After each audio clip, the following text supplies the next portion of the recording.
Why hello there you sexy beasts, I am VatiWah and welcome back to another episode of Skyrim Mod's Boobs and Lubes. Sasha is just relaxing in her cottage and she is still in her Khajiit form from the last episode. And Sasha! What, Isabella? What's the matter? Mira's in trouble. She's stranded above the right river. She needs help right away. Oh boy, okay. We're gonna have to go help her. Mirai here is sporting the Yurica's mage dress for UNP by Yurica. The mage dress has a country-style summer dress feeling to it. It's made for UNP main body and can be crafted from the tanning rack.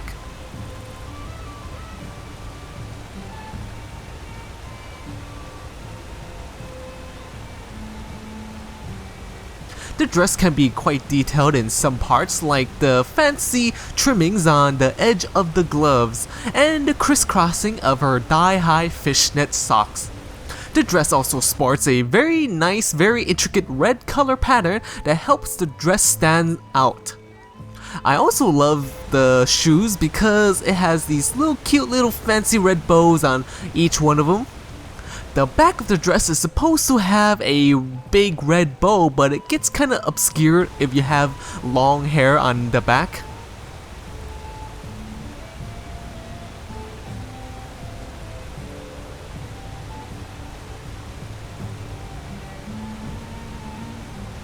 Overall, it's a nice dress to wear, especially if you're stuck on top of a tree in the middle of a river.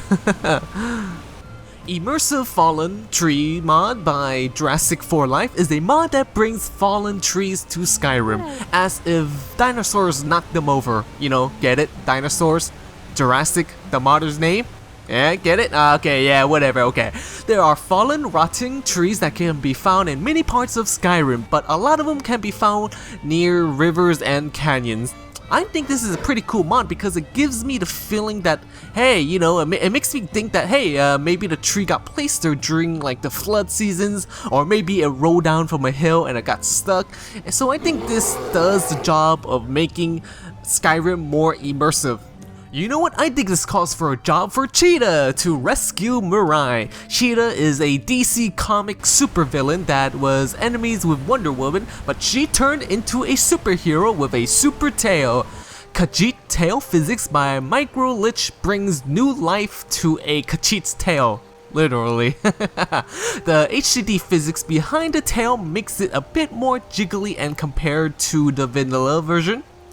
And although for me, it does like to go batshit crazy pretty much half the time, and if you're familiar with my HDT physics bugs series, then you will know how crazy the physics can get. Now, it is probably something else that I have installed that would make it super sensitive, but I'm not quite sure what it is, but I still find it pretty damn funny that it does happen. It's okay, Mirai. Everything will be fine. I'm a cheetah and cats are good at climbing trees. Just stay calm. No need to panic. Okay, this is no problem. The rain sure is making the moss kinda slippery. Oh crap, oh crap. Oh god, save me. Save me, Mirai. Save me. I'm a cat. I hate water. Oh, fishies. So being a cheetah didn't exactly work out too well, so let's head to Winterhold College and try to get turned back into a human so we might be a little bit more useful. Wait a second, did they upgraded the statue? Edhildils Winterhold Mage statue by Edhildils is a very sexy upgrade to the statue. The most obvious difference is the change in gender, pose, and clothing, or the lack of clothing in this case. In one hand she holds a staff and in the other hand she seems to be conjuring up some kind of a fireball. The body looks like a retextured 7-base body replacer, and to me she looks like a blue alien that is extra veiny, or maybe her skin is so dry that she is gonna need some extra strong moisturizer. And I guess I have to censor the boobies. Sorry guys, even though the statue might be a little bit too racy, you know, for young kids, even though this is art related, you know, nothing sexy about this, even though I keep saying sexy. Okay, maybe you don't want to install a naked statue. There's another statue that you can install instead. a Wakened Winterhold statue by VatiWah Agnot. This statue is similar to the vanilla statue. It has a similar pose and it is wearing similar clothing, except the cape is not flowing in the air on the backside.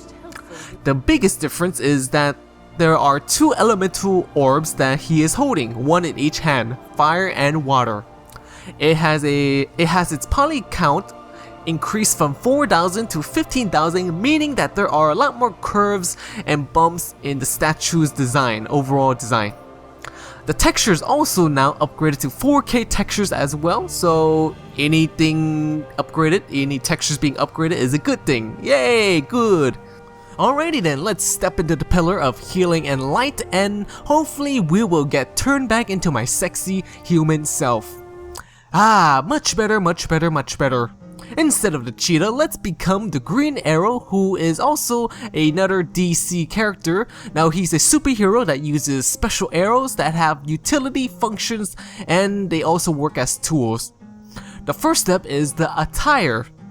Green Pack Armor by Arcane 51388 is a recent armor that might fit our purposes. It requires and it is based off of the Bosmer Armor Pack, so you will need to install that.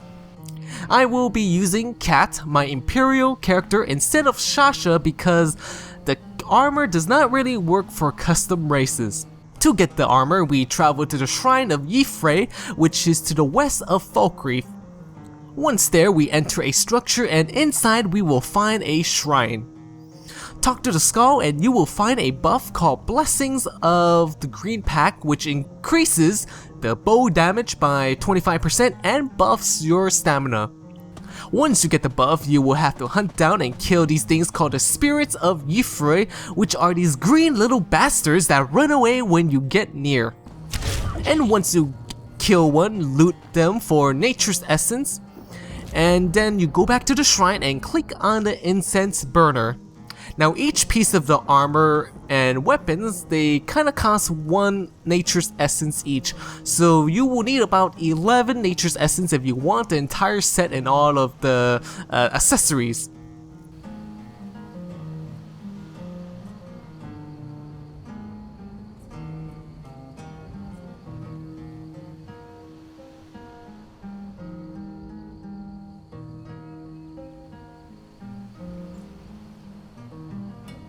Now aside from the main armor, the mod has 3 different headgears to select from.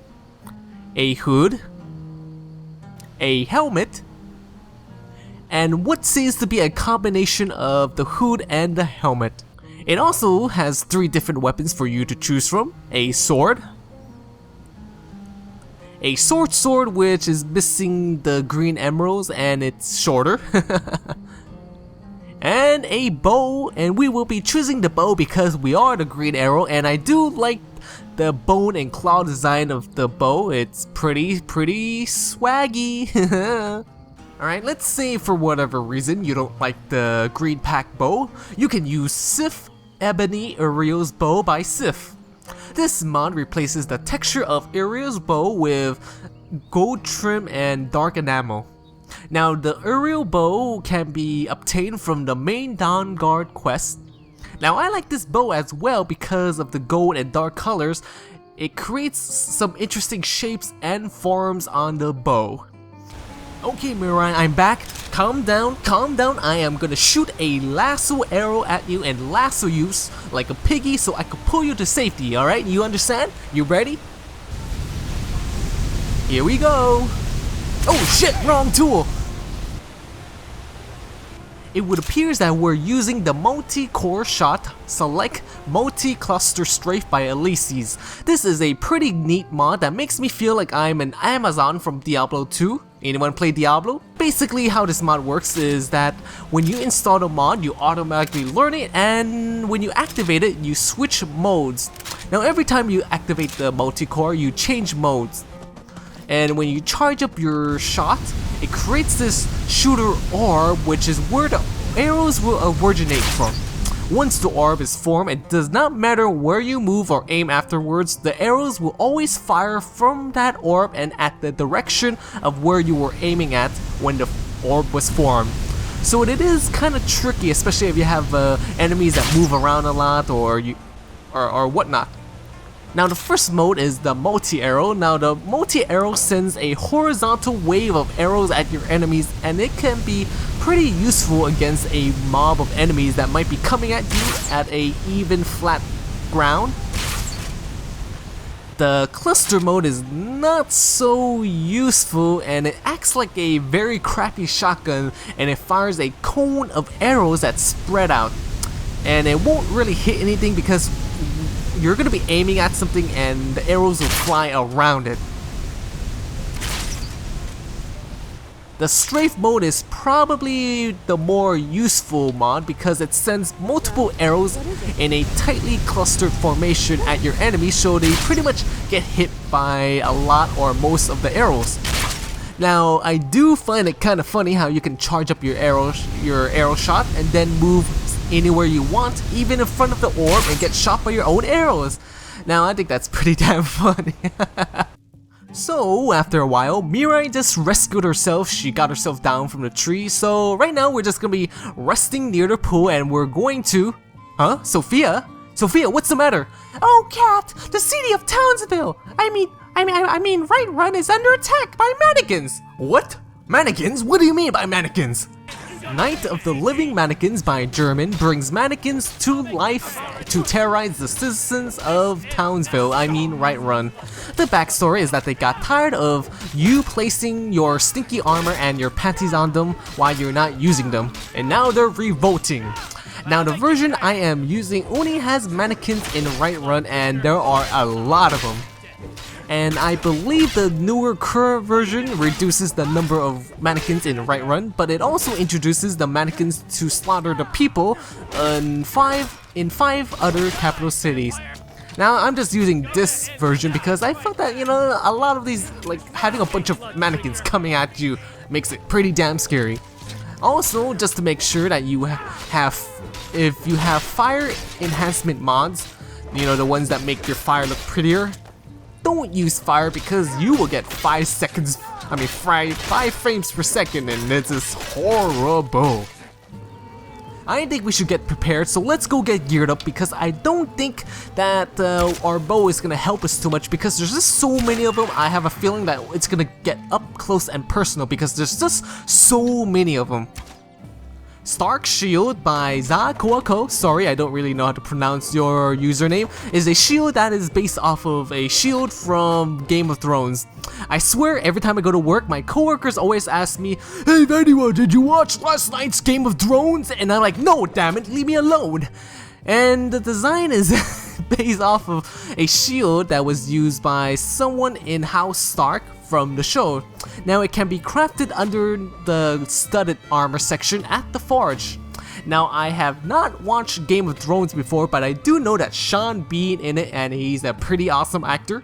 And you're probably thinking, why the hell is he talking or reviewing a mod that's about, it's related to Game of Thrones? Well, this is just a simple shield armor mod, so you know, it's kind of cool, right? It's cool, no problem. We're gonna need a sword to go with Stark Shield. Peace Lily by Standalone09 is based off of a real-life sword that is made by an Australian artist. Links to his website can be found in the video description below. The sword sports a lion at the pommel. The grip itself uses pinkish leather, and the handguard seems to be made out of bronze. The sword is pretty normal, pretty standard, except there is a description on one side that says, "Fangs of a lion keeps peace for the lily." Now I don't know what that means, but I think it means sometimes you're going to have to use a little bit of violence, some physical activity to achieve peace for them peace-loving hippies. Or something like that. I don't know. The sheath is mostly pink in color with a few straps of brown leather for the design. And there are a few light color scratches on the sheath, the scabbard, to convey normal wear and tear.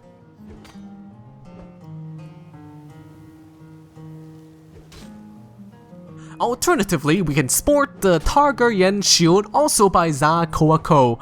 Now I still don't know how to pronounce the username, so sorry again. The shield is also related to Game of Thrones, but it is not based off of a actual shield design from the show, since there wasn't really a shield for the Targaryen house. It uses the three-headed dragon emblem, and the author does a great job. He does a very good job in using his imagination to make up a shield for the Targaryen house. Now I will say one thing though, I think that I would prefer that the back of the shield would be the front of the shield, because I feel that the back of the shield, the design would make the shield stand out more. You know, I'm the kind of person that likes things to stand out a little bit, you know, a tiny bit. Since we're using a different shield, let's use a different sword as well. Passion Never Dies by Standalone09. Now this is also based off of a real sword that is also made by that same Australian artist. This sword blade is a little bit more weathered and it has a lot more scratches from battle. And it also has an inscription on it. Now I can't really read it on the sword in game, but on the website it says Vili Adlegi Deja, which I assume means Passion Never Dies. Now the handguard has some kind of a beastie looking dragon.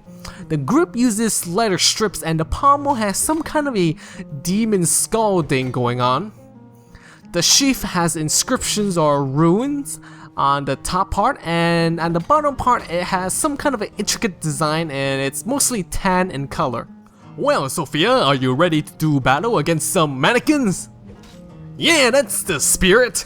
Alright mannequins, I'm gonna make you wear my dirty soiled panties no matter what, and you better not complain it after I beat your ass down, okay? Alright.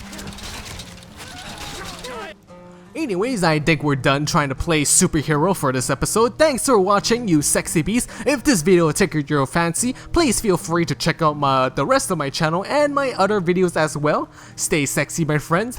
Stay sexy.